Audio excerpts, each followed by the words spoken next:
warahmatullahi wabarakatuh. Anak-anak, hari ini kita akan belajar tema 1, subtema 3, pembelajaran 1. Baiklah, simak video ini baik-baik ya.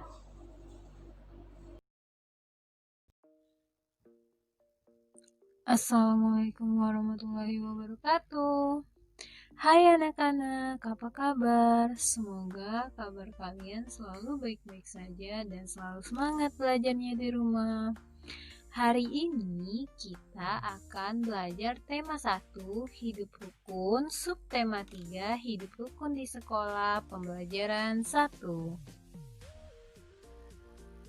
Berikut adalah tujuan pembelajaran 1.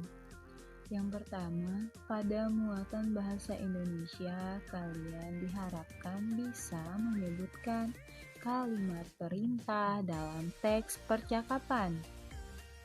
Pada muatan SBDP, kalian diharapkan dapat menggambar imajinatif menggunakan krayon, pensil warna, atau spidol warna. Dan yang terakhir, pada muatan matematika, kalian diharapkan dapat melakukan penjumlahan dua bilangan ratusan dengan cara menyimpan, baik cara panjang maupun cara pendek dengan benar. Nah, cobalah kalian perhatikan gambar berikut ini. Kemudian, simaklah cerita di samping. Udin dan teman-teman belajar di sekolah. Selain waktu belajar, ada juga waktu istirahat. Waktu istirahat dapat digunakan untuk berbagai hal. Ada yang bermain, berbincang, atau saling bercanda dengan teman. Udin dan Denny beristirahat di bawah pohon rindang. Mereka menikmati bekal makanan dari rumah bersama-sama. Nah, apa yang kamu lakukan pada waktu istirahat di sekolah? Apakah kamu bermain dengan temanmu? Bagaimana sikapmu ketika bermain dengan temanmu?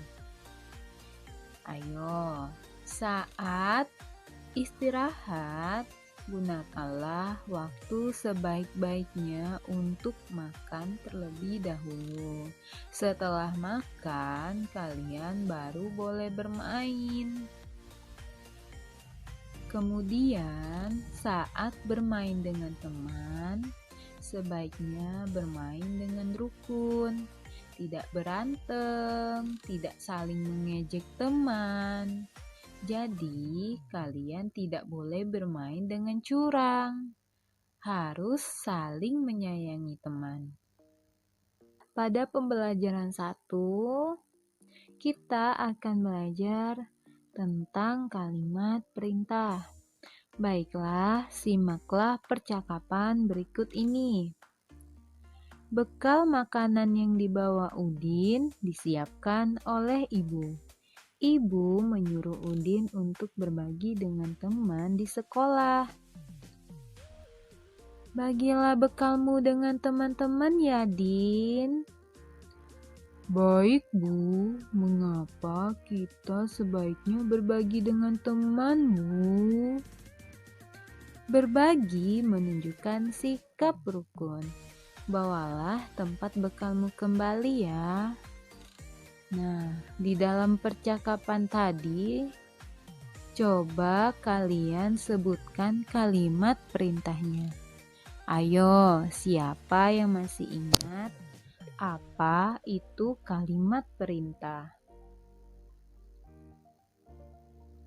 Kalimat perintah adalah kalimat yang digunakan untuk meminta orang lain melakukan sesuatu. Ciri-ciri kalimat perintah yaitu yang pertama menggunakan akhiran lah atau kan. Contoh, tutuplah pintu itu. Nih, contohnya diakhiri dengan kata lah. Kemudian, ciri-ciri yang kedua yaitu akhir kalimat menggunakan tanda seru.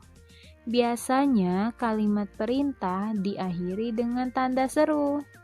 Contohnya, masuklah ke dalam kelas.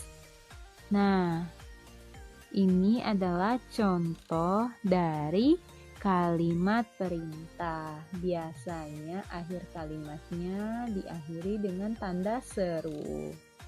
Kemudian ciri-ciri yang terakhir adalah menggunakan kata yang sopan.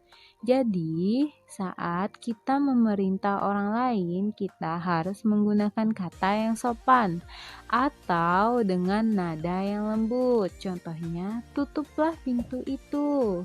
Atau kalian bisa menambahkan kata tolong.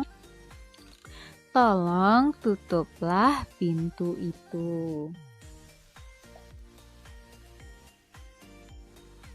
Jadi, coba kalian perhatikan kembali percakapan berikut ini dan temukanlah kalimat perintahnya. Nah, kalimat perintahnya adalah bagilah bekalmu dengan teman-teman ya, Din. Ingat, kalimat perintah biasanya diakhiri dengan kata lah dan tanda seru. Lalu coba kalian lihat lagi apakah masih ada kalimat perintah di percakapan ini. Nah, ternyata masih ada, yaitu bawalah tempat bekalmu kembali ya. Ini merupakan kalimat perintah.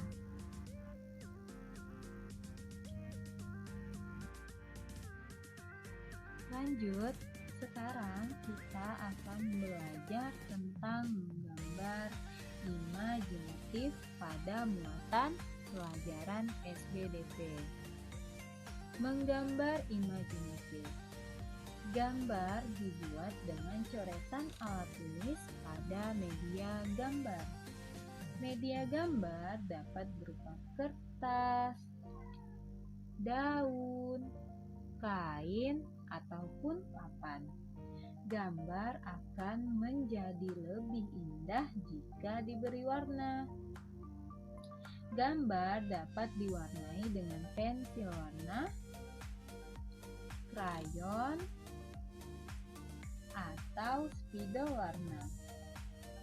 Menggambar dapat dilakukan dengan mengamati objek secara langsung atau membayangkannya. Menggambar dengan cara membayangkan atau menghayal disebut menggambar imajinatif. Nah, berikut ini merupakan contoh gambar yang dihasilkan dari pensil warna. Kemudian ini adalah contoh gambar yang dihasilkan dari mewarnai dengan krayon. Dan yang terakhir ini adalah contoh gambar yang diwarnai dengan spidol warna. Sekarang coba kalian perhatikan. Udin, Edo, dan Siti sedang belajar menggambar. Udin, Edo, dan Siti menggambar dengan alat-alat yang berbeda. Udin menggambar dengan pensil warna. Edo menggambar menggunakan spidol warna dan Siti menggambar menggunakan krayon. Sekarang coba kamu pasangkan hasil gambar yang sesuai dengan pewarna yang mereka gunakan. Udin menggunakan pensil warna. Kira-kira mana hasil gambar yang diwarnai Udin? Nah, benar. Gambar deretan kedua dari sebelah kanan adalah gambar yang dihasilkan Udin. Gambar yang kedua adalah gambar Udin. Lanjut, sekarang coba kita lihat. Edo menggunakan spidol air. Kira-kira mana hasil gambar Edo? Wah, benar. Hasil gambar Edo adalah gambar yang ketiga. Kita bisa lihat hasil dari spidol warna itu gambarnya rapi sekali.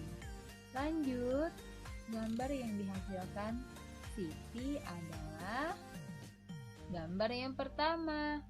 Karena hasil dari krayon itu biasanya sangat terlihat dari gradasinya dan dari hasilnya yang lebih kasar. Lanjut.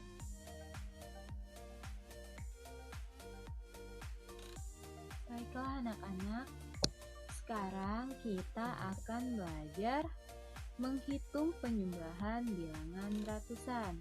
Nah, sekarang coba kalian perhatikan soal berikut ini. Siswa di sekolah Udin cukup banyak. Ada 125 siswa laki-laki dan 117 siswa perempuan. Jumlah siswa di sekolah Udin seluruhnya adalah, untuk memecahkan soal ini, kita bisa menjumlahkan dengan cara panjang atau cara pendek. Berikut akan Ibu sampaikan contoh menghitung cara panjang. 125 ditambah 117. Ini pertama-tama 125 kita jabarkan sesuai nilai tempatnya. 1 ratusan kita jabarkan menjadi 100. 20-an kita jabarkan 20. Dan 5 kita tulis 5. Kemudian 117 kita jabarkan menjadi 1 ratusan, yaitu 100 ditambah 1 puluhan yang di tengah ini menjadi 10 dan ditambah 7. Nah, setelah kita jabarkan, kita jumlahkan masing-masing berdasarkan nilai tempatnya. 100 ditambah 100 sama dengan 200. 20 ditambah 10 sama dengan 30. Dan 5 ditambah 7, ayo berapa? Coba kamu simpan dulu. 5 di mulut dan 7 di jari. Setelah 5, 6, 7, 8, 9, 10, 11, 12. Jadi 5 ditambah 7 sama dengan 12. Sekarang kalian turunkan lagi. 200, kalian turunkan 200. 30, kalian turunkan. Kemudian 12, kalian jabarkan lagi. 1 itu 10 dan 2 itu tetap 2. Nah, 200 kemudian kalian turunkan 200, terus kalian 30 ini kalian tambahkan dengan 10. 30 ditambah 10 hasilnya 40. Hasilnya 40. Kemudian 2-nya kalian turunkan. Nah, sekarang tinggal kalian jumlahkan.